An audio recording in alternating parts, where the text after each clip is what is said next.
तो स्वामी कुमार कार्तिकेय महामुनिराज विरचित ये कार्तिकेय ग्रंथराज कार्तिकेय प्रेक्षा ग्रंथराज है। गाथा क्रमांक अब 12 से आगे बढ़ेंगे।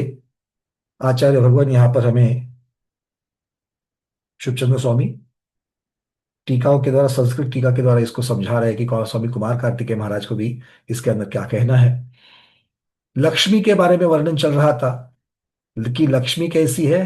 लक्ष्मी चंचल है, विनाश के साथ उपस्थित होती है, मतलब है तो कभी ना कभी तो विनाश को प्राप्त होगी।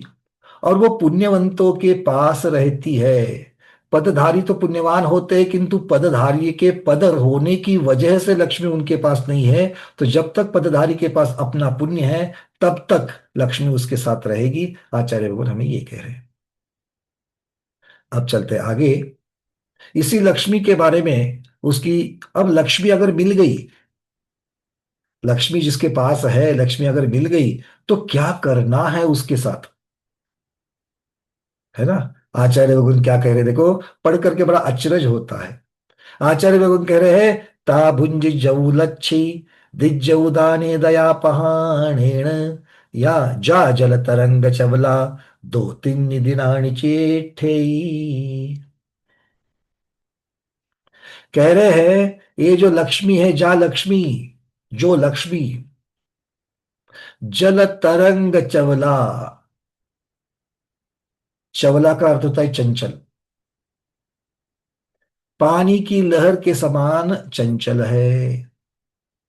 दो तीन दिनानी, 2-3 दिन तक ही चिट्ठे ही चेष्टा करती है। चेष्टा करती है मतलब विद्यमान रहती है, अपना कार्य करती है।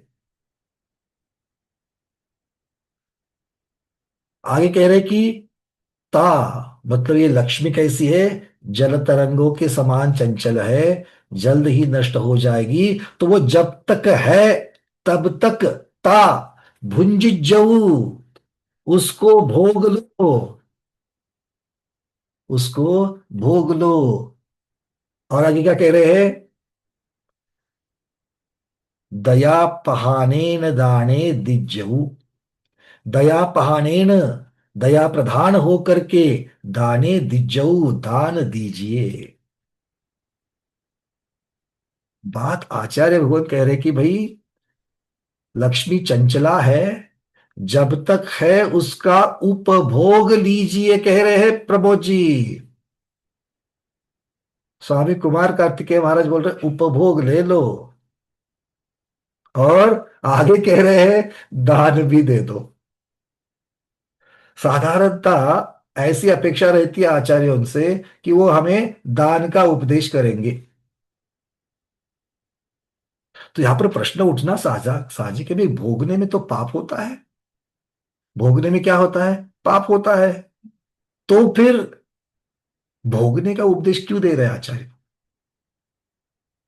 सबको समझ में आ रही है बातें। आचार्य भगवान यहां पर स्वयं कह रहे हैं कि भाई लक्ष्मी चंचला है, और लक्ष्मी अगर चंचला है तो जब तक है तब तक उसका उपभोग कर लो और दान दे दो। अकेला उपभोग करने के लिए नहीं बोल रहे हैं, उपभोग कर लो और दान भी दे दो, ये कह रहे हैं। तो भाई यहां पर उपभोग करने की बात क्यों आ रही है। तो यहां पर हमको एक बात समझनी है कि ये तुलनात्मक वर्णन है। ये जो है ये तुलनात्मक वर्णन है, किसके साथ, आगे इसका वर्णन आएगा, अगली गाथा में आचार्य भगवान इसको क्लियर करेंगे। क्या होता है, आचार्य भगवान को मालूम है, वो कुछ कहने के लिए जाते हैं, उनके अभिप्राय को ना समझ कर लोग अगर एकांत पकड़ लेंगे तो गलत हो जाएगा, इसलिए अगली गाथा को क्लियर कर लेते हैं। तो कहते हैं कि भाई देखो, अगर संपत्ति को, धन को, लक्ष्मी को इकट्ठ कर लिया और उसका खर्चा नहीं किया, दान नहीं दिया, तो क्या होगा। उपभोग कौन नहीं करता है, कंजूस व्यक्ति उपभोग नहीं करता है। वो सिर्फ बढ़ाते जाता है, बढ़ाते जाता है, मेरी संपत्ति, मेरा धन, मेरा धन, मेरा धन, आज कितना हो गया, कल कितना हो गया, परसों कितना हो गया, आज मेरे शेयर मार्केट ऊपर चला गया, अच्छा मेरा कितना बढ़ गया, चलो देखते हैं। एफडी के रेट ऊपर चढ़ गए, चलो चलते मेरे एफडी का कितना हो गया। किसी को फोन करके पूछे, भैया वहां की जमीन का आजकल भाव क्या चल रहा है, मैंने वहां पर बहुत पहले तक लेकर के रखी थी। और इस ममत्व भाव से ही वो पाप को जोड़ता है। क्या कह रहे हैं? तो आपको यहां पर तुलनात्मक देखना है। ऐसा कंजूस व्यक्ति जो सिर्फ अपनी कमाई को पकड़ करके बैठा है, ना उसे उपभोगता है और ना ही दान में देता है, दोनों चीजें नहीं करता। आचार्य भगवान कहते हैं इकट्ठा करके रखने में पहले तो ममत्व बहुत होता है, और फिर ऐसे ममत्व वाला धन अगर किसी कारण से नाश हो जाए, नाश तो होना ही है, चंचल तरंग है, तो ऐसा नाश होने पर तो बड़ा भारी दुख होता है। तो आचार्य भगवान बोलते इससे बढ़िया है कि भोगने से परिणाम उदार रहते हैं, मलिन नहीं रहते हैं। भोगने से परिणाम उदार रहते हैं, मलिन नहीं रहते हैं। क्यों? क्योंकि उसको, अपने धन को हम अपने ही उपयोग में ला रहे हैं। अब अपने मतलब खुद अकेले की थोड़ी लाएगा, परिवार की भी ला सकता है, तो उसको उससे संतोष भी प्राप्त होता है, दूसरे का, परिवार का भी कल्याण करता है। मतलब पहला व्यक्ति जो कंजूस है, वो खुद के ऊपर तो खर्चा करता नहीं है, तो फिर दूसरों के ऊपर करेगा क्या? अपनी पत्नी के ऊपर, अपने पुत्र पुत्री के ऊपर तो करेगा क्या? बहू बेटियों के ऊपर करेगा, तो किसी के ऊपर नहीं करेगा। ऐसे जीव की तुलना में यह कथन आ रहा है कि खुद के ऊपर भी खर्चा करो, बाकियों का भी खर्चा करो। खर्चा करो मतलब उपभोग करो, यहां पर अति उपभोग करो, व्यसन करो, ये शब्द नहीं है। और शब्द भी क्या है? भुंजित जऊ, भोग करो। तो भोग करो तो जितना जरूरत है उसके ऊपर वो खर्चा कर लो। तो उसकी तुलना में आचार्य भगवान यहां पर कहते हैं कि भोग सामग्री में अगर खर्च करे तो संसार में यश भी फैलता है। देखो, सारी चीजें बुरी नहीं होती है। सारी चीजें, अगर कोई धनवान करके अगर प्रसिद्ध हो रहा है तो क्या गलत बात है क्या? व्यसनी होकर के प्रसिद्ध होने से अच्छा है धनवान होना, प्रसिद्ध होना क्या गलत है क्या? धनवान होना क्या पापी हो क्या? गलत बात है क्या? नहीं, धनवान होना गलत बात नहीं है, बशर्ते धन सही तरीके से अर्जित किया हो। तो इसीलिए आचार्य भगवान यहां पर कहते हैं, और फिर उसके साथ में करते हैं कि लक्ष्मी का सही उपयोग तो क्या है? दान देना, यही लक्ष्मी का सही उपयोग है। चलते हैं हम अब किसके पास? सुखचंद स्वामी के पास। अब वो अपने जो संस्कृत टीका है उसमें क्या कहते हैं देख लेते हैं।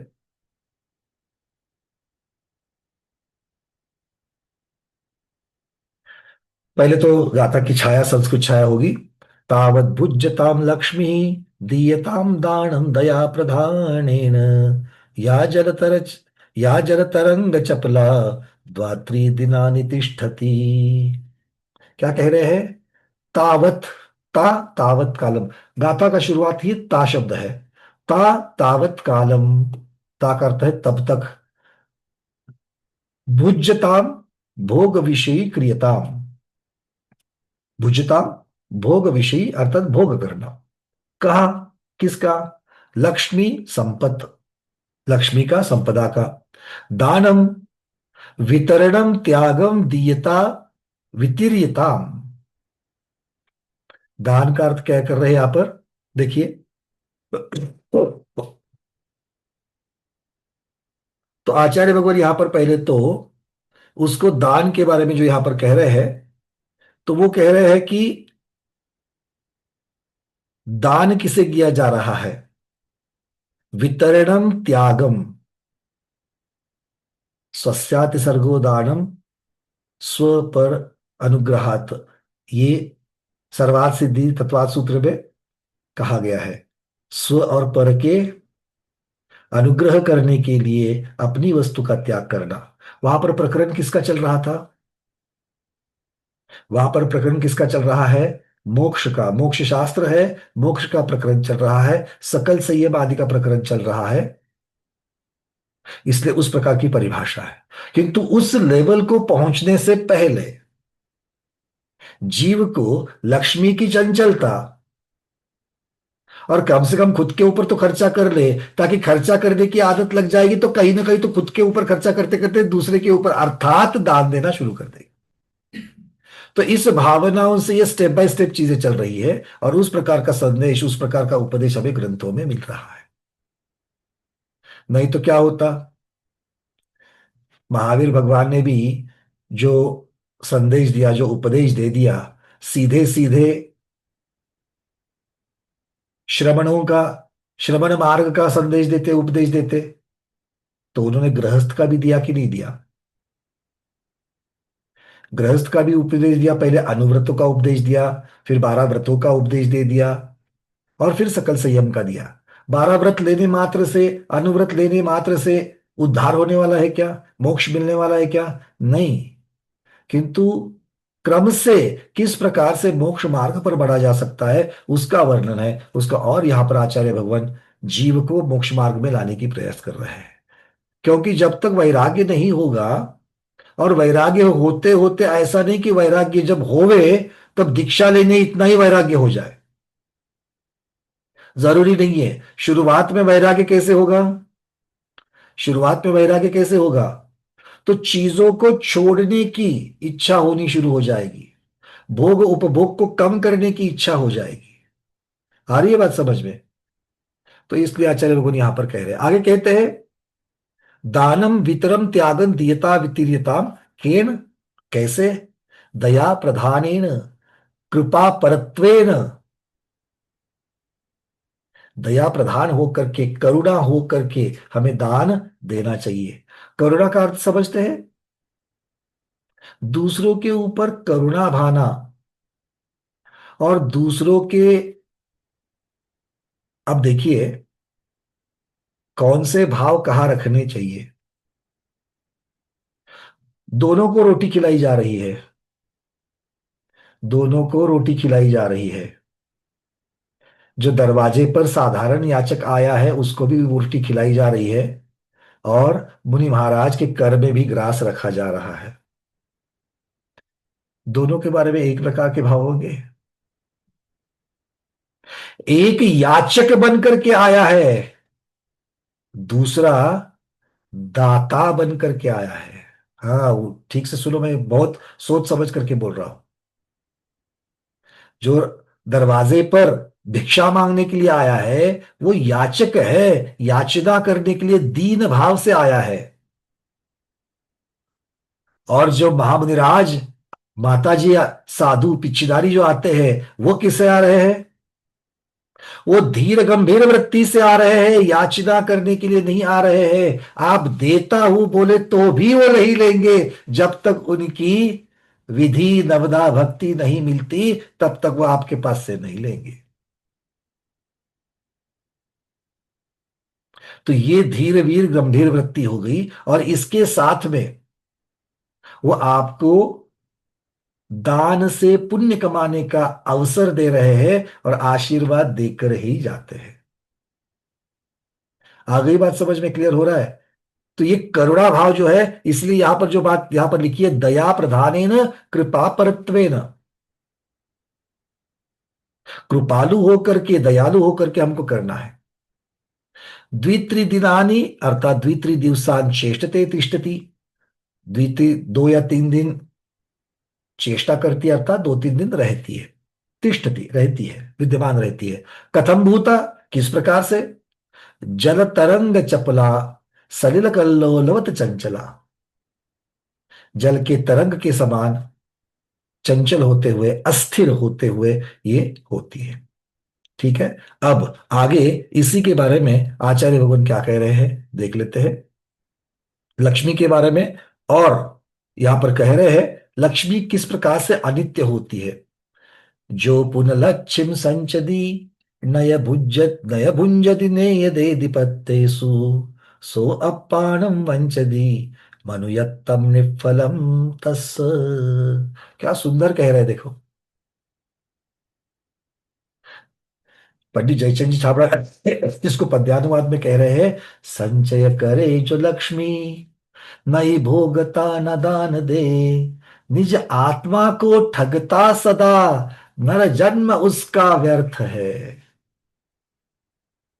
कितने सुंदर शब्द है। जो सिर्फ लक्ष्मी का संचय कर रहा है, ना उसे स्वयं भोग रहा है, ना दान में दे रहा है, ऐसा जीव स्वयं को ठग रहा है और उसका नर जन्म व्यर्थ है। बातें समझ में आ रही है सबको? कहीं ऐसा तो नहीं लग रहा है कि भैया यहाँ लक्ष्मी कमाने की बात चल रही है, हमें तो क्या, हम थोड़ी दुकान में बैठते, हम थोड़ी नौकरी में करते रहते हैं, ऐसा तो नहीं लग रहा है? हम घर बैठे बैठे भी बहुत सारी चीजें कमाते हैं, है कि नहीं है? हाँ।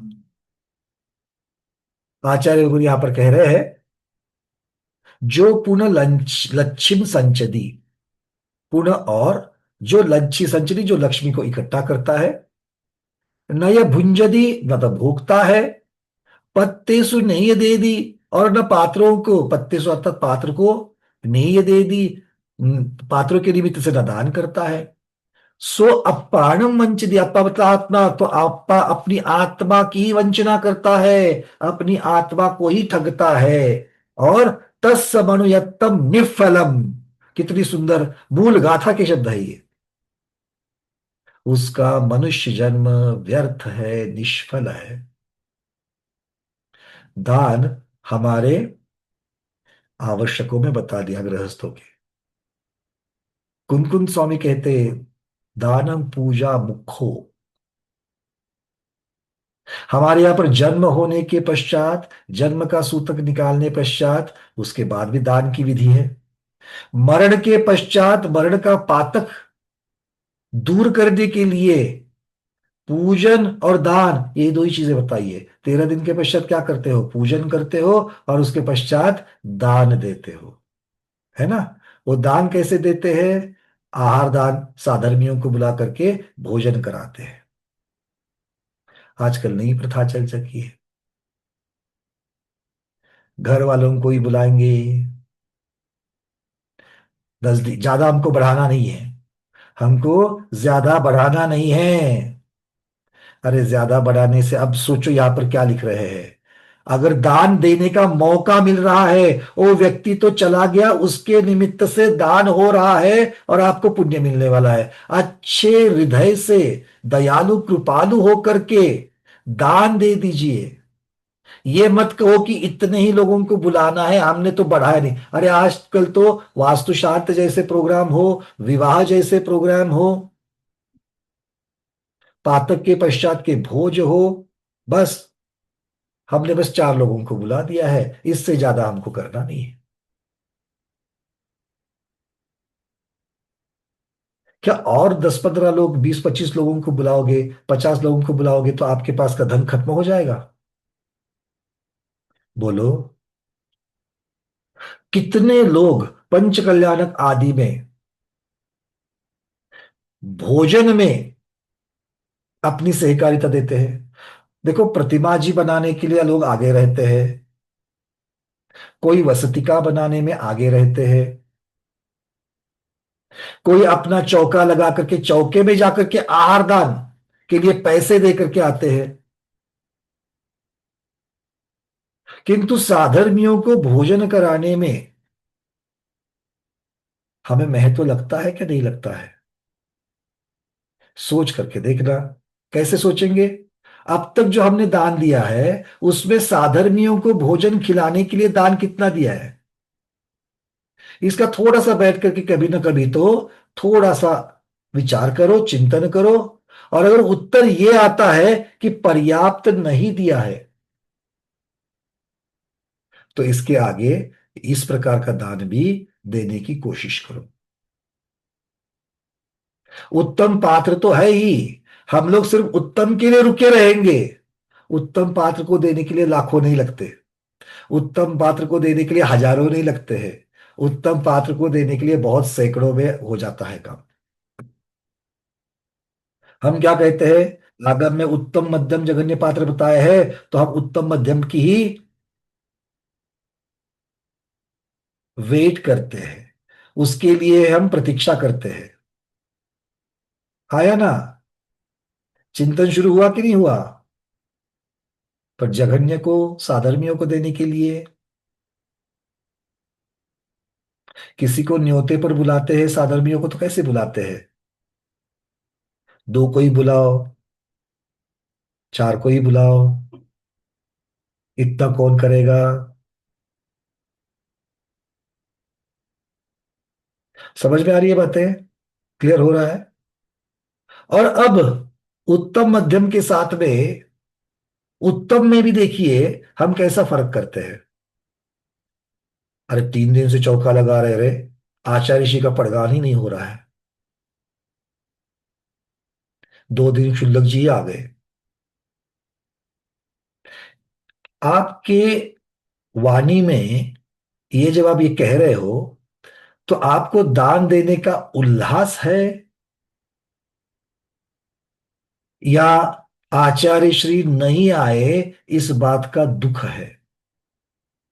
क्योंकि उसके साथ साथ में आचार्य श्री आवे, इस प्रकार की भावना रखना अच्छी बात है, किंतु उनकी जगह पर क्षुल्लक जी आए, या माता जी आए, या दूसरे महाराज जी आए, तो उतना आनंद नहीं हुआ। मतलब आपको आनंद किस बात का हुआ? दान देने का आनंद है, या पर्टिकुलर पात्र के दान देने का आनंद है? अगर आपको पात्र को, विशिष्ट व्यक्ति को दान देने का अगर आनंद हो रहा है, तो समझ लेना अभी तक बुद्धि ठीक नहीं हुई है। समझ में आ रही है बातें? समता भाव क्या के लिए महाराज जी ने रखना है? जो मेरे चौके में पड़गान करे, अरे जो भी आया था भक्ति से आकर के, जो भी क्षुल्लक जी भी आते तो एक ही बार खाना खाते हैं, खाया ना? कि शाम को वापस खाते हैं? नहीं खाते। 24 घंटे में एक बार रत्नत्रय की साधना करने वाले हैं। पंचम गुण स्थानवर्ती, छठे आए तो आए, नहीं तो पंचम गुण स्थानवर्ती तो मेरे चौके में आ रहे हैं। क्या इस बात का आनंद नहीं होना चाहिए? बस यही बात आचार्य भगवान कह रहे हैं यहां पर। जिस पुरुष ने लक्ष्मी को पाकर के संचय ही कर दिया, ना खुद के ऊपर ना परिवार के ऊपर खर्च किया, ना ही उसको दान दिया, भोग में खर्च नहीं किया, उसने मनुष्य भाव पा करके क्या किया?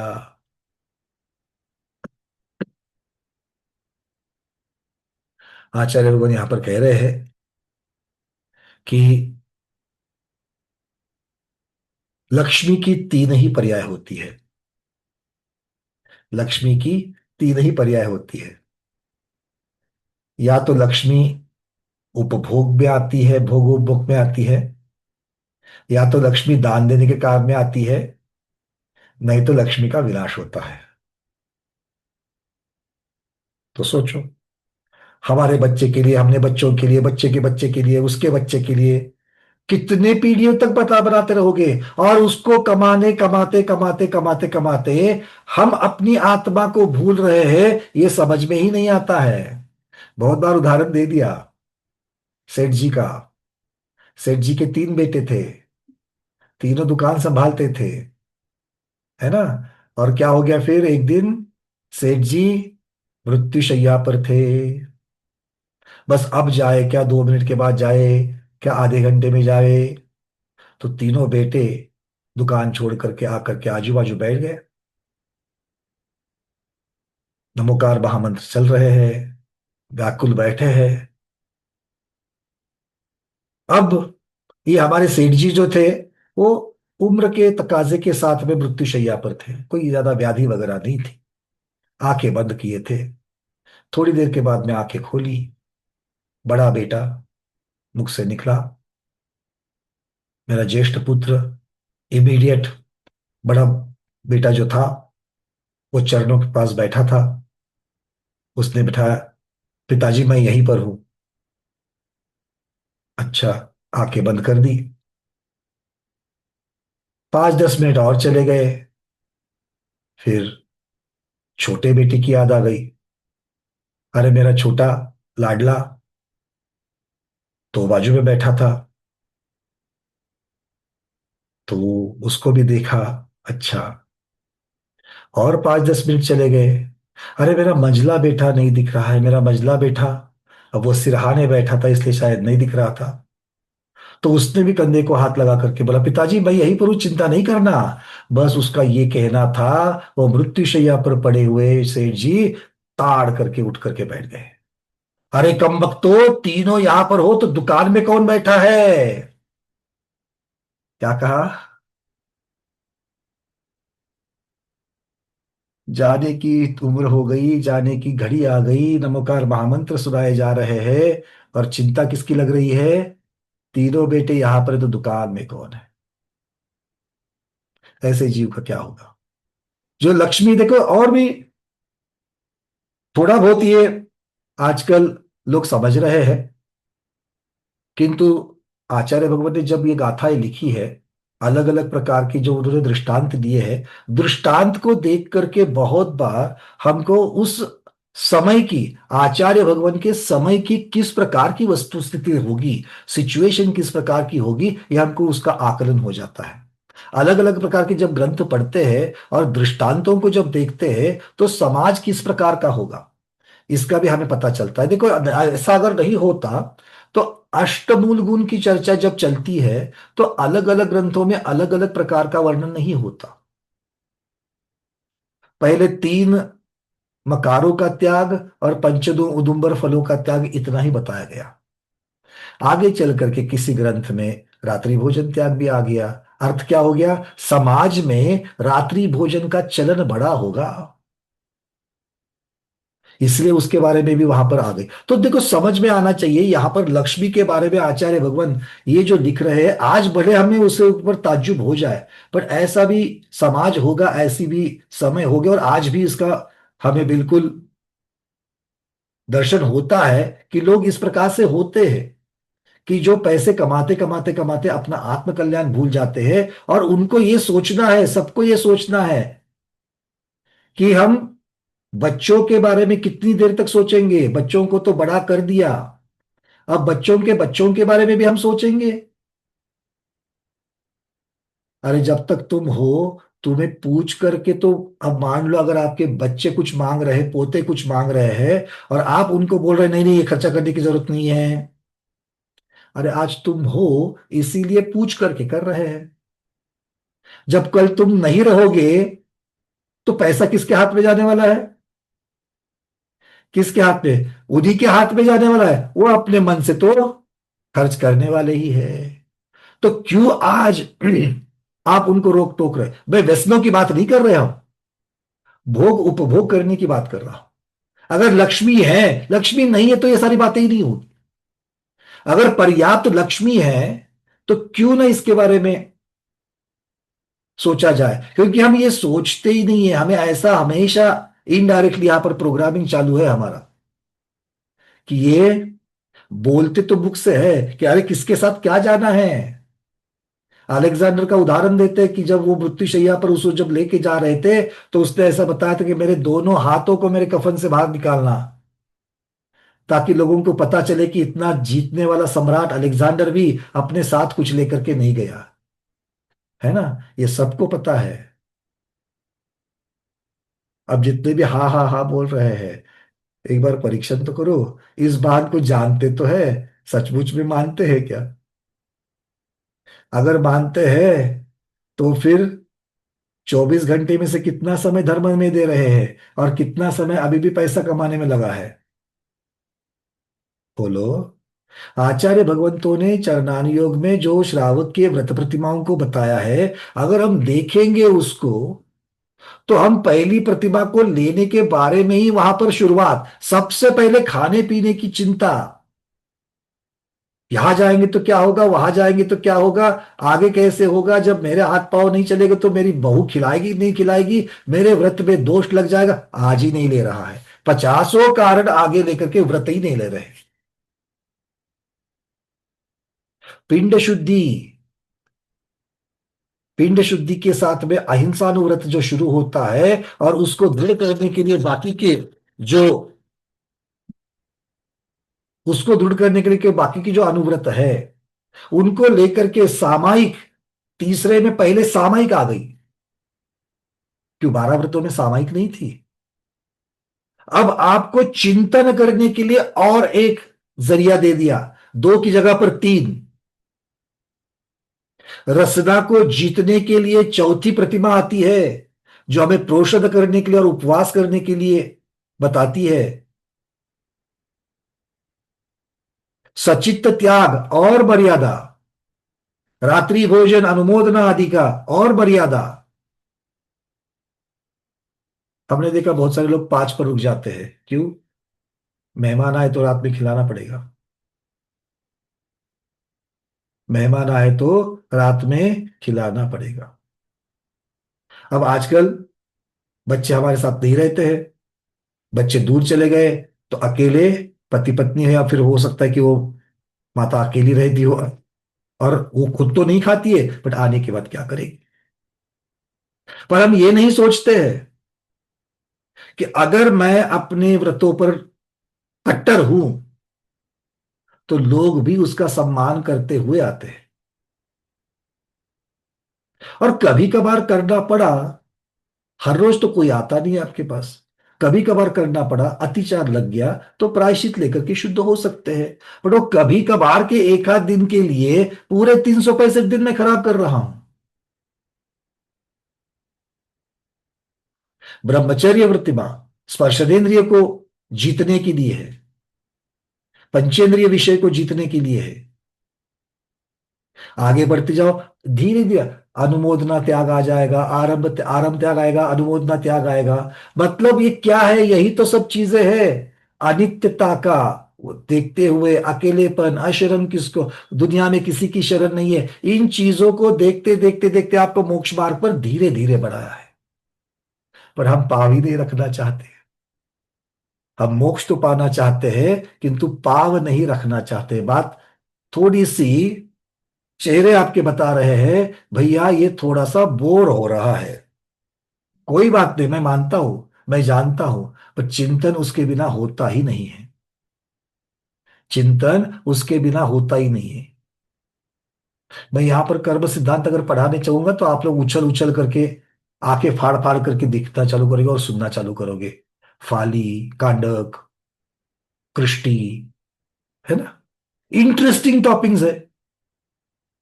ये क्या चरणान योग बता रहे हो भैया? ये तो पता है। अरे पता तो है, किंतु अब तक धारण नहीं किया है, उसी की बात चल रही है। पता तो है, किंतु अब तक धारण नहीं किया है, उसकी बात चल रही है। और इसीलिए बार बार चर्चा करना आवश्यक है। मुझे नहीं, स्वयं आचार्य भगवान यहां पर एक नहीं दो ने अलग अलग गाथाओं के द्वारा कह रहे हैं। सबको क्लियर हो रहा है ये? तो अब चल करके यहां पर आचार्य भगवान शिवचंद स्वामी क्या कहते हैं, इसको देखते हैं। चलिए, शब्दार्थ और भावार्थ तो हमने देख लिया। 13 नंबर की गाथा, उसकी छाया। यह पुनर्लक्ष्मि संचिनोत्ति, न च भुंगे न च भुंजे नैव ददाति पात्रेषु, स आत्मानं वंचयति मनुजत्वं निष्फलं तस्य। भाई ये, इसका कुछ फोड़ने की जरूरत है। ये स्वयं आचार्य भगवान आगे इसकी छाया को तो क्लियर करते ही करते हैं। बट ये बातें समझ में आ रही कि मैं थोड़ा सा ये समझना चाहता हूँ, क्योंकि मुझे बड़ा आनंद हो रहा है कि संस्कृत ना पढ़ सीखते हुए भी ये सब इतनी सरल संस्कृत है कि एक एक शब्द से उत्तर समझ में आ रही है ये, है ना। चलिए, अब चलते आगे। आचार्य भगवान इसकी संस्कृत में क्या कहते हैं देख लेते हैं।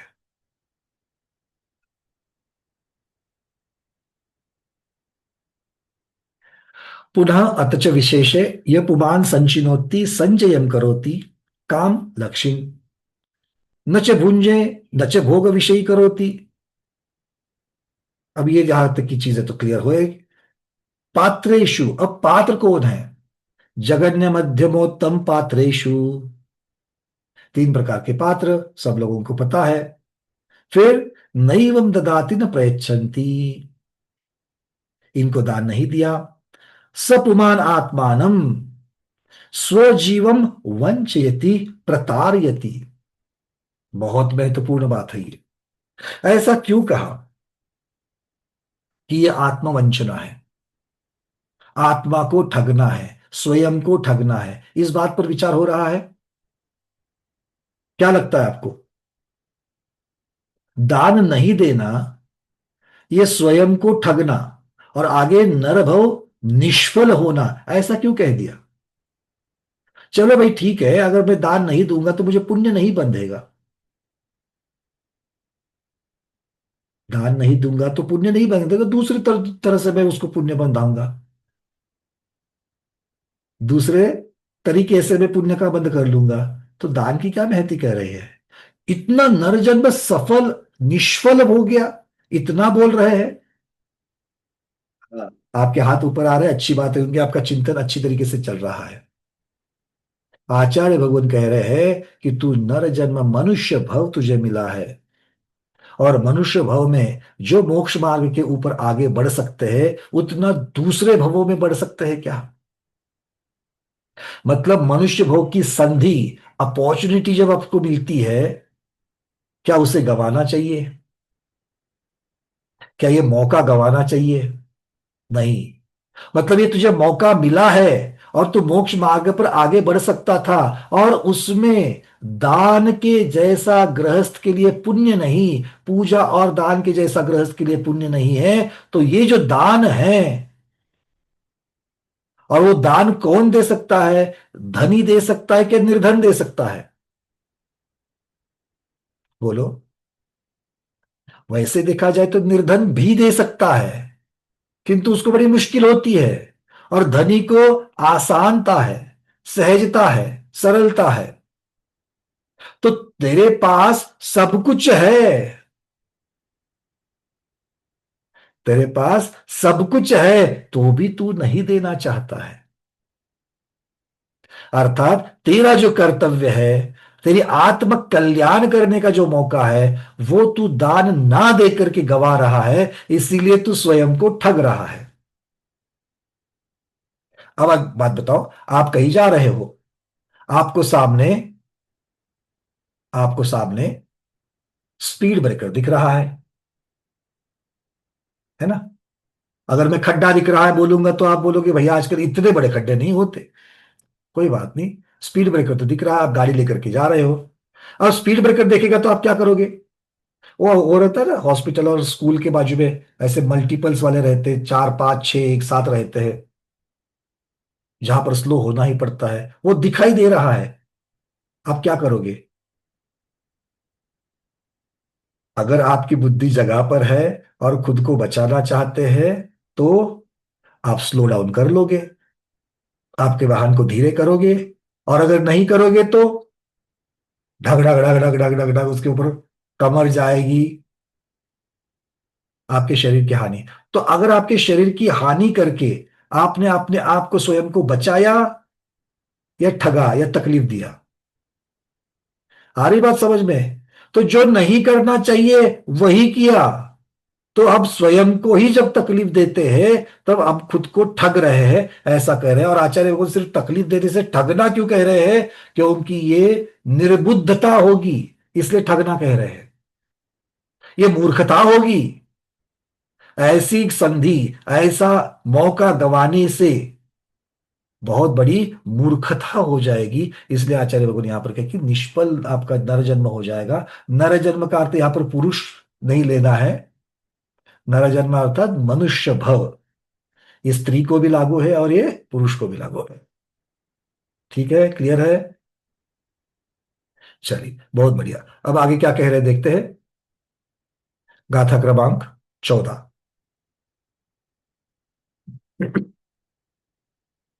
एक दो हाथ ऊपर आया है, कोई प्रश्न के लिए है, या दीपा दीदी कुछ कहना चाहती हो? आप बोलिए। और दान देने से बाद में थोड़े दिन के बाद हमको उस पदार्थ के बारे में जरा आसक्ति भी कम हो सकती है दान देने बिल्कुल, से। बिल्कुल हो सकती है, किंतु आसक्ति अगर आप प्रधानता से देखेंगे तो त्याग करने से, अर्थात त्याग करके दान करोगे तो अच्छी बात है, पुण्य तो बन ही रहा है। किंतु सिर्फ त्याग त्याग करना अगर आप शुरू करोगे, मैं उदाहरण दे रहा हूं रस त्याग, वो रसना इंद्रिय का अगर मैं उदाहरण दे दूं, आप नमक का त्याग कर रहे हैं, नमक का त्याग कर रहे हैं, नमक किसी को दान नहीं कर रहे हो, आप सिर्फ नमक का त्याग कर रहे हो, तो भी धीरे धीरे धीरे धीरे नमक से आसक्ति, क्योंकि उसके बिना भी हमें आदत लग जाती है, तो जाकर के उसकी आसक्ति कम होती है। और बिल्कुल दान देने से भी आसक्ति कम होती है। अगर यही चीज अगर दूसरों को भी देना चालू कर देंगे, मतलब उसका उपयोग हम नहीं करेंगे तो उसके बिना रह सकते हैं, तो उसकी भी आसक्ति। किंतु आवश्यक चीजें जो है वो, मतलब इसमें थोड़ा सा प्रधानता और गौणता की अपेक्षा से हमको देखना चाहिए। ठीक है, चलिए अर्चना दीदी आपने हैंड रेज किया है। अर्चना दीदी, चलिए आगे बढ़ते हैं। गाथा क्रमांक 14।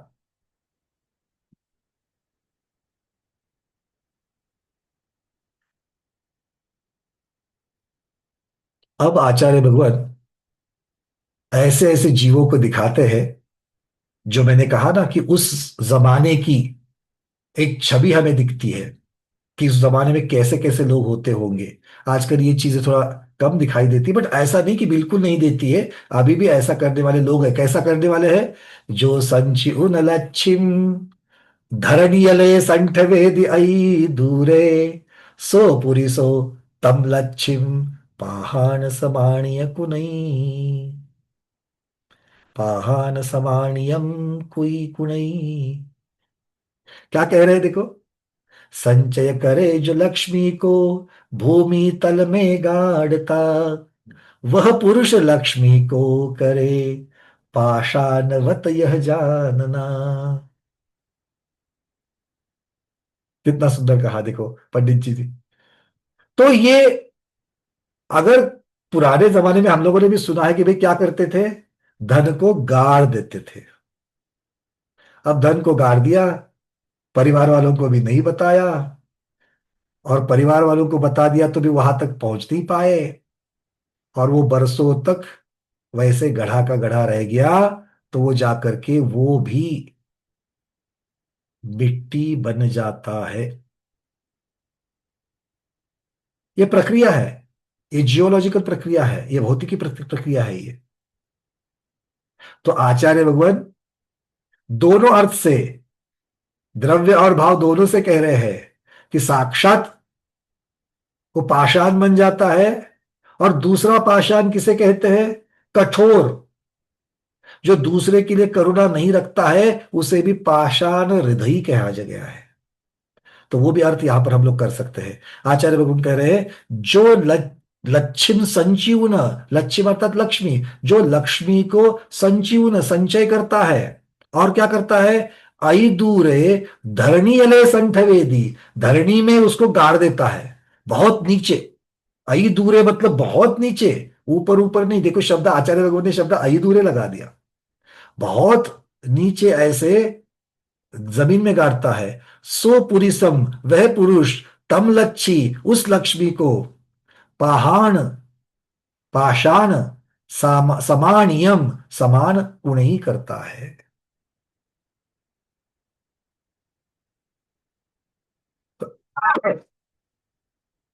ऐसी लक्ष्मी को परलक्ष्मी भी कहा जाता है। चलिए, अब ये समझते भी है, दृष्टांत भी समझ रहे हैं। अब यहां पर शुभचंद स्वामी क्या कहते हैं देख लेते हैं। इसकी छाया है, यह संचित्य लक्ष्मी धरणितले संस्थापयाति अति दूरे, स पुरुषः ताम लक्ष्मी पाषाण समानिकां करोति। यह पुमान् संस्थापयति मुच्यति अति दूरे, अत्यर्थ मध प्रदेशे, अत्यर्थम अध प्रदेशे। संधि हो गई वहां पर। सब लोग देख रहे हैं संस्कृत शब्द को वहां पर? देखो शब्द कैसे आ गया वहां पर, अत्यर्थम ध प्रदेशे। तो वो आध प्रदेश का अ और अत्यर्थम का म हलंत वाला था, दोनों जुड़ करके पूरा म बन गया। तो अति दूरे का अर्थ क्या है? अत्यर्थम अध प्रदेशे, बहुत नीचे, धरणी तले मही तले। काम किसे? लक्ष्मी स्वर्ण रत्नादि संपदाम किम कृत्वा संचयीकृत संग्रह कृत्वा, किस प्रकार से संग्रह कर लिया, संचय कर लिया और फिर जाकर के पढ़ दिया। स पुरुषः ता प्रसिद्धा निजाम लक्ष्मी पाषाण सदृशी करोति विद्धते। जो मनुष्य, अब देखते हैं, प्रायः देखा जाता है कि मनुष्य रक्षा के विचार से, सुरक्षा की दृष्टि से भी, सुरक्षा का विचार क्यों आता है? बहुत ममत्व है, इसलिए सुरक्षा का विचार आ रहा है, खर्चे का विषय नहीं है, बस सुरक्षा सुरक्षा सुरक्षा का विचार आता है। आचार्य लोगों ने सारी गाथाएं जो लक्ष्मी के ऊपर चल रही है, वो लक्ष्मी की चंचलता, लक्ष्मी की चंचलता, लक्ष्मी का विनाश किस किस प्रकार से होता है, अर्थात उपयोग में नहीं लाएंगे तो आपके काम की नहीं, तो भी लक्ष्मी का विनाश हो ही गया। जो लक्ष्मी मेरे काम की नहीं, मैंने काम में नहीं ली, वो लक्ष्मी मेरे लिए विनाश को प्राप्त हुई है, हा या ना? सीधी सीधी बात है। तो किस प्रकार से लक्ष्मी विनाश को प्राप्त होती है, अलग अलग तरीके यहां पर आचार्य भगवान हमको समझा रही है। जमीन के नीचे गाड़ देने से वे मनुष्य उस लक्ष्मी को पत्थर के समान बना देते हैं, क्योंकि जमीन के नीचे ईंट पत्थर वगैरह ही गाड़े जाते हैं। तो इसलिए जैसे ईंट और पत्थर को फाउंडेशन आदि में, घर की नींव में लगाया जाता है, वैसे ही वो चीज हो गई, ऐसा कहा जाता है। ठीक है, चलिए आगे बढ़ते हैं। गाथा क्रमांक 15। ऐसी लक्ष्मी को परलक्ष्मी के समान कहा है, इसके बारे में आचार्य भगवान कह रहे हैं यहां पर। अनवरयं च संचदि लच्छी नयम लच्छिम नयदेदि देय भुंजेदि अपण्याव्य लच्छी परलच्छी सचान्या तस। क्या कह रहे हैं? संचय करे जो लक्ष्मी, नहीं भोगता ना दान दे, उसके लिए निज लक्ष्मी पर लक्ष्मी वत ही जानिए। जो अपने स्वयं की लक्ष्मी स्वयं के काम में ना लावे, वो पैसा किसके लिए चला जाएगा, वो धन किसे चला जाएगा? अगली पीढ़ी, बंधुजन, और अगर कोई वारस नहीं है तो गवर्नमेंट ले लेगी। तो किसके काम की हुई? पर की हुई कि नहीं हुई? अच्छा, आप बोलोगे अरे पर की कहा, वो तो मेरे बेटे की हो जाएगी, मेरे पोते की हो जाएगी। भैया बेटा तेरा है क्या? पोता तेरा है क्या? क्यों? क्योंकि वो तो इस भव में बना हुआ है। तू जब अगले भव में जहां चला जाएगा, तू जहां अगले भव में चला जाएगा, अब सब जगह पर यह मत सोचना कि सब जीव उठ करके देवगति में ही जाने वाले हैं। मनुष्य तिर्यंच में भी जाएंगे कि नहीं जाएंगे? जाएंगे। अरे भले भले मनुष्य तिर्यंच में गए हैं, और वहां जाएंगे तो वहां पर उनका अपना नया परिवार होगा, नए बच्चे होंगे कि नहीं होंगे? तो क्या वो पिछले भव में कमाया हुआ धन नए भव के बच्चों के काम में आएगा, अपने खुद के काम में आएगा? नहीं, वो बच्चे अब बच्चे हैं क्या, वो तो पर हो गए। तो पर हो गए तो लक्ष्मी किसकी हो गई? पर की लक्ष्मी हो गई। सोच लो, एक सेठ जी है, बहुत पैसा कमाया, बहुत पैसा कमाया, इतना कमाया कि अंत तक कमाते कमाते ही रहे। अब वो समय पा करके ना कभी धर्म किया था, किंतु मान लो किसी कारण से मनुष्य की आयु बांधी, मिथ्या दृष्टि, मनुष्य की आयु बांधी, जाकर के मनुष्य में उत्पन्न हो गए। किंतु कहाँ उत्पन्न हो गए? निर्धन घर में उत्पन्न हुए। कुछ खास किया तो था नहीं, ना दान दिया था, ना कहीं किसी के ऊपर पैसे खर्च किए थे, कुछ नहीं किया था, बस धन कमाते गए कमाते गए कमाते गए कमाते गए। और वो किसको चला गया धन? बच्चों को चला गया, वो परिवार में चला गया। और अब ये स्वयं कहां पर है? अब स्वयं मनुष्य में ही उत्पन्न हुए, किंतु निर्धन घर में उत्पन्न हुए। अब उनको बचपन से जैसे जैसे बड़े होते जा रहे हैं, खाने की भ्रांत है, खाना समय पर नहीं मिल रहा है, किताबें आदि तो बहुत दूर की बात, दूसरे के दी हुई भिक्षा पर गुजरान करनी पड़ रही है, दूसरे ने दिए हुए कंबल, दूसरे ने दिए हुए कपड़े पहनने पड़ रहे हैं। बेसिक उसकी जो जरूरत है वो उसकी पूरी नहीं हो पा रही है। अब बताओ उसको धन की जरूरत है कि नहीं है? अगर उसको धन की जरूरत है तो क्या वो उन बच्चों के पास जा सकता है? वो, अरे मैंने ही कमा करके दिया था, मुझे दे दो भाई। मांग सकता है पिछले भाव के बच्चों को जा करके? बोलो। नहीं मांग सकता है। ये जब तक हम लोग विचार नहीं करेंगे, तब तक अपने बच्चे हमको पराये लगेंगे क्या? ध्यान से सोचना। हाँ, यहां पर लक्ष्मी को आगे करके आचार्य भगवान हमको ये भी बता रहे हैं, अरे जगजा चेतन, जगजा चेतन, गुरु आए तुझे जगाने को। तो अपने अपने अपने अपने बोल करके जिनको पकड़ करके बैठा है और जिनके संवारने में लगा हुआ है, कुछ समय के बाद उनका और तेरा कोई नाता नहीं रहेगा, और ना ही वो तेरे कुछ काम आने वाले हैं। तुम्हारा ही धन वो अपने मर्जी से खर्च करेंगे। हाँ या ना? किसकी कथा चल रही है? कहीं दूसरे सेठ जी की कथा चल रही है, या और आपकी और हमारी चल रही है? थोड़ा घूम करके तो देखो। घूमना कहां पर है? जहां बैठे वहां वहां नहीं घूमना है। अपने अतीत काल की तरफ मुड़ करके देखना है।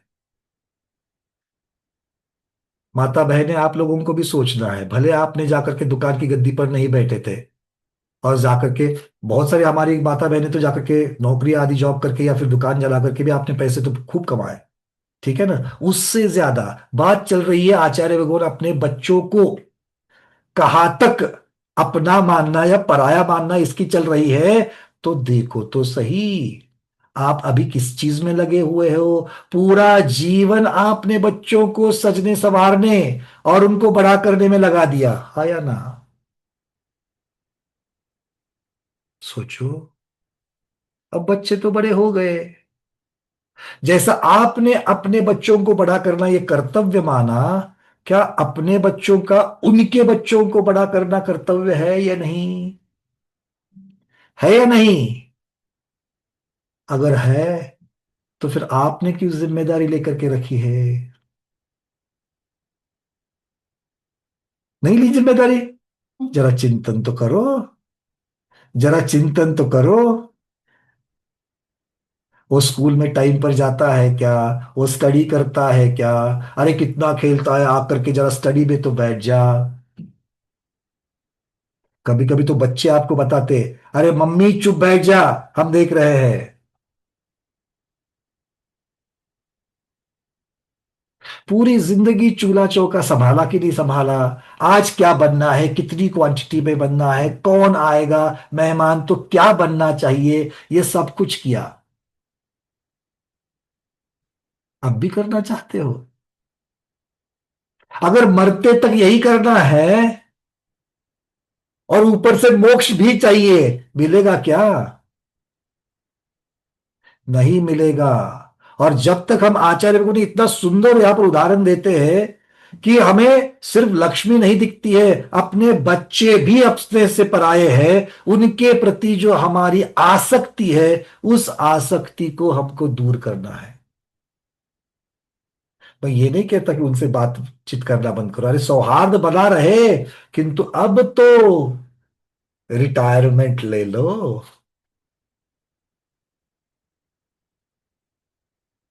ठीक है कि नहीं है? नहीं। अभी भी पोता पोती किस प्रकार के कपड़े पहनते हैं, किसके साथ जाते हैं, रात को कितने बजे आते हैं, उसकी चिंता होती कि नहीं होती है? होती कि होती है? अच्छा, आपकी चिंता करने से कुछ फर्क पड़ता है? हाँ, ये भी तो एक बार सोचना चाहिए कि आपकी चिंता, भले आपकी चिंता अपनी जगह पर अच्छी है, ठीक है, पर आपकी चिंता करने से कोई फर्क पड़ता है क्या? नहीं पड़ता है। तो फिर जिस चीज की चिंता करने से फर्क नहीं पड़ता है, उसकी चिंता करके, आकुलता करके, आर्त ध्यान करके आप खुद को ठग रहे हो कि नहीं ठग रहे हो? नरभव का महत्वपूर्ण समय निष्फल हो रहा है कि नहीं हो रहा है? क्योंकि अब तक तो आपको फोर्स नहीं कर सकते थे, क्योंकि जिम्मेदारियां थी। अब जिम्मेदारियां ना के बराबर है। तब भी अगर हम अपने आत्म कल्याण की बातें नहीं सोचेंगे, और जो हमारे यंगस्टर्स इसको सुन रहे हैं, जो यहां पर वृद्ध हो चुके हैं, सीनियर हो चुके हैं सिटीजन्स, उनके हाथ से तो चीजें निकल गई भाई, आप तो संभालो। आप भी तो देखो, आप भी तो अपना जीवन इस प्रकार से प्लान करो, क्योंकि आज की पीढ़ी प्लानिंग में बड़ा महत्व रखती है। तो जैसे insurance policy, retirement plan, pension schemes, इसके बारे में सोच करके प्लानिंग कर रहे हो, मेडिक्लेम आदि के बारे में, शरीर के बारे में सोच रहे हो, वैसे ही रत्नत्रय मोक्ष मार्ग के बारे में भी सोचो। उसकी भी प्लानिंग करो, बिना प्लानिंग के कोई काम नहीं होता।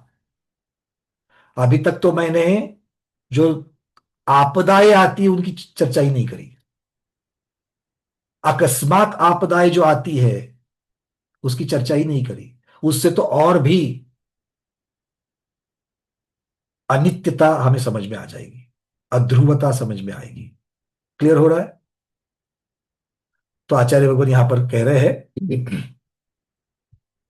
अनवरयम जो संचदी लच्छिम नयदेदि नेय भुंजेदी अपानिया बेलच्छी पर लक्ष्य सचानिया तस। जो, जो अर्थात जो कौन? नर, पुरुष, मनुष्य, जीव, सारे पर्यायवाची यहां पर लगा लेना। जो जीव लक्ष्यम अर्थात लक्ष्मी को, अनवरयम, अनवरत अर्थात निरंतर। देखो कितने बहुत सारे शब्द कितने सिमिलर सिमिलर है, अपने आप अर्थ लग जाते हैं। अनवरयम निरंतर, संचदी संचित करता है, नय देदी न दान करता है, मतलब पहले ऐसे पुरुष की, ऐसे जीव की चर्चा चल रही है जो लक्ष्मी का निरंतर संचय करता है। अब वो क्या करता है? न न ये देदी न दान करता है, न ये भुंजेदी न भोगता है। तस् अपानिया व्यलक्षी, वो उसके अपनी ही लक्ष्मी भी परलक्ष्मी समानिया, पर की लक्ष्मी के समान हो जाती है। अगर स्वयं की लक्ष्मी, अगर हम खुद उसका उपभोग ना ले, उसका दान ना दे, तो वो परलक्ष्मी बनने वाली है। बैंक में एफडी बना बना करके बच्चों को देने से अच्छा है अपने हाथ से उसका उपभोग भी कर लो, और यात्रा आदि में जाकर के दान भी कर लो। नहीं तो, आ रही बात समझ में? क्लियर है? एक होती है प्लानिंग, हमारे पीछे हमारी जो लाइफ पार्टनर है उनके लिए भी तो कुछ करना ही करना है, क्योंकि वो भी किसी के ऊपर अवलंबन ना रहे। किंतु उसके पश्चात भी होता है। बात यहां पर निर्धनों की नहीं हो रही है, बात यहां पर किसकी हो रही है? जिसके पास संचयित लक्ष्मी है, उनकी हो रही है। और मैं तो ये मान करके चल रहा हूं कि जितने यहां पर हमारी बातें सुन रहे हैं, सबके पास संचयित लक्ष्मी है, क्योंकि आपका पुण्य है। इसके पहले आचार्य भगवान बता गए हैं, आप पुण्यशाली हो, आपके पास लक्ष्मी होगी होगी। हाँ, जितनी है उतनी में अगर समाधान नहीं है, तो कोई बोल सकता है मेरे पास पर्याप्त नहीं है। अब सोचना इतना ही है कि जितनी है उतनी बची हुई जिंदगी के लिए काफी है क्या? अगर वो बची हुई जिंदगी से भी थोड़ा ज्यादा अगर आपके पास है, तो भी पर्याप्त है। आ रही बात समझ में? चलिए अब देख लेते हैं आचार्य भगवान शुभचंद स्वामी यहां पर क्या कह रहे हैं। गाथा क्रमांक 15, उसकी संस्कृत छाया।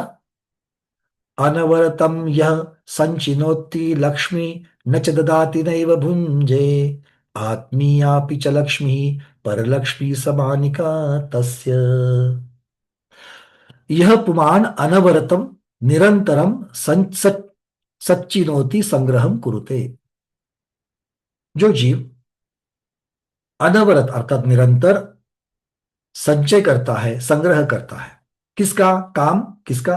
लक्ष्मी का। लक्ष्मी कौन? लक्ष्मी धन धान्यादि संपदा, और पुनः च पुनः न ददाति न प्रयच्छन्ति, न दान देता है, नैवं भुंजे, भुंजे मतलब भोग विषयी कुरुते, ना उसका भोग कर रहा है। तस्य पुंसः, ऐसा जीव, ऐसे पुरुष, आत्मीयापी च स्वकीयापी च लक्ष्मी ही, जो स्वयं की लक्ष्मी, रमा पर लक्ष्मी समानिका, अन्य पुरुष लक्ष्मी सदृशी, वो तो ऐसा हो गया कि दूसरे की लक्ष्मी के समान बन जाता है।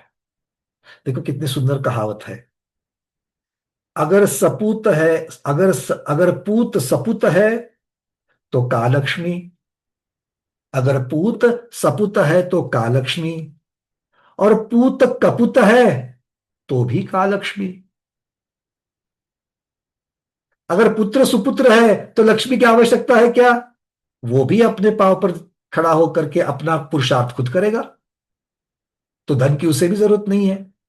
और अगर पुत्र कुपुत्र है, व्यसनी है, पापी है, दुराचारी है, तो उसके लिए कितना भी करके दे दो, कोई काम का नहीं होने वाला है, व्यसन में ही चला जाएगा। तो भी क्या करना है लक्ष्मी कमा करके ऐसे बच्चे के लिए, ऐसे पुत्र के लिए? पुत्र का मतलब यहां पर प्रधानता से पुत्र कहा, पुत्र पुत्री कुछ भी हो सकता है आजकल। हो गई बात समझ में? इसलिए समय पर धन कमाते कमाते रुक जाना।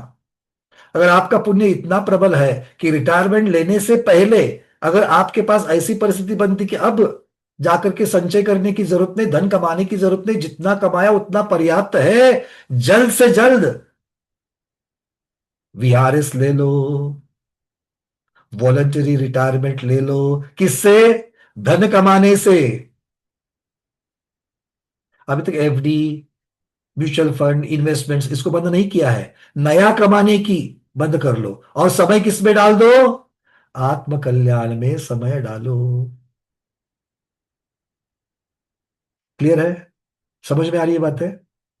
चलिए बहुत बढ़िया। तो ये 15 नंबर की गाथा यहां पर पूर्ण हो चुकी। बहुत ही सिंपल सिंपल गाथाएं लेकर के आचार्य भगवान यहां पर चल रहे हैं। गाथा क्रमांक 16 की तरफ चलते हैं। लच्छी संसत्तम मनो, जो अप्पाणम धरे दिकट्ठेन, सो राईदायाणम कच्चम साये ही मूढ़प्पा। क्या क्या कह रहे हैं, देखो बहुत सुंदर बात है। लक्ष्मी के प्रति जो जीव मोहित होता है, आसक्त होता है, उसकी दशा क्या होती है आचार्य भगवान बता रहे हैं।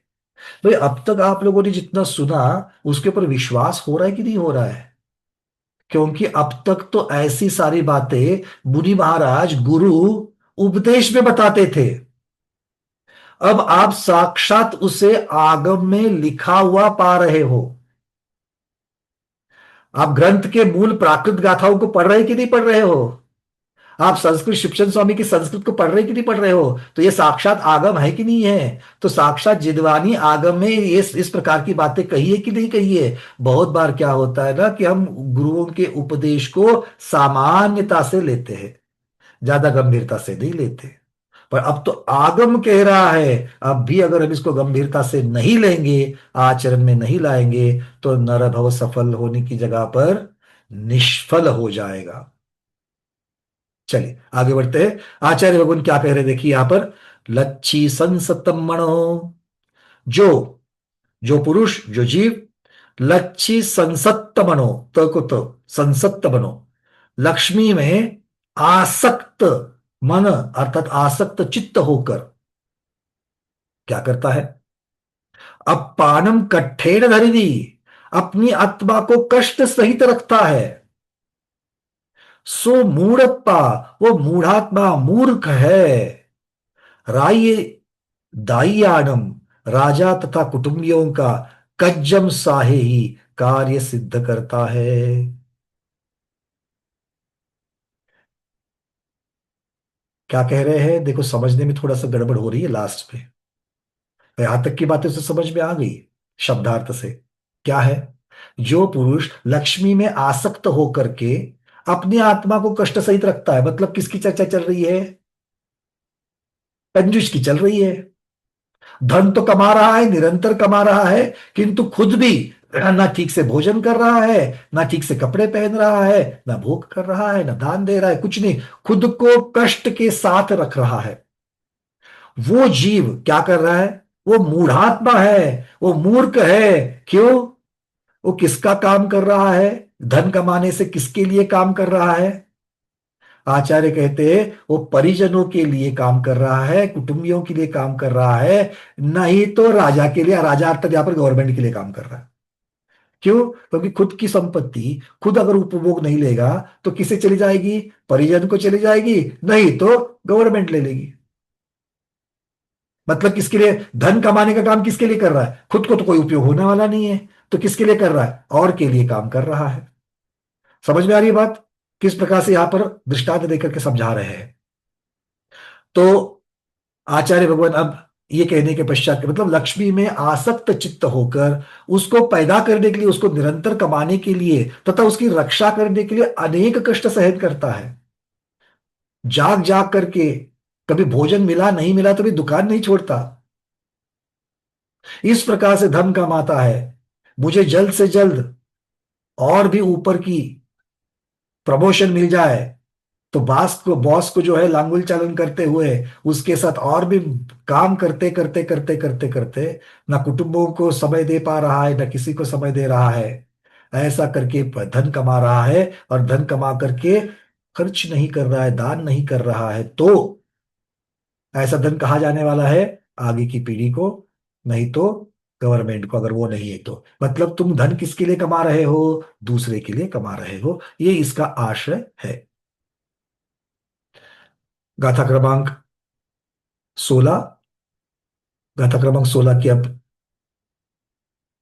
जो संस्कृत छाया है उसको देख लेते हैं।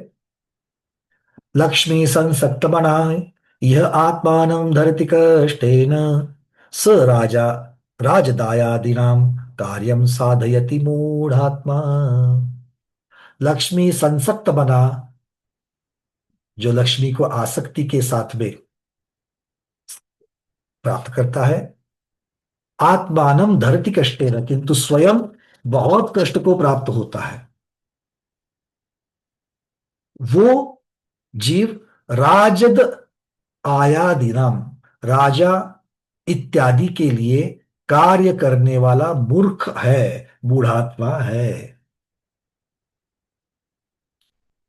अब कहते हैं यह पुमान लक्ष्मी संसक्त बना, लक्ष्म्याम संसक्तम आसक्तम। संसक्त होना मतलब आसक्त होना। मनश्चित्तम यस्य स तथोक्त, आत्मानं स्वप्राणिनं कष्टेन बहिर्गमन जलयान कृधिकरण संग्राम प्रवेशनादि दुखेन धरती विरभति। अर्थ ये कह रहे हैं कि स्व प्राणी ना कष्ट जो दे रहे हैं, मतलब क्या? कि बाहर देश के लिए, अब ये इससे भी हमको पता चलता है कि उस समय जैसे समुद्र पार जाकर के व्यापार करते हैं,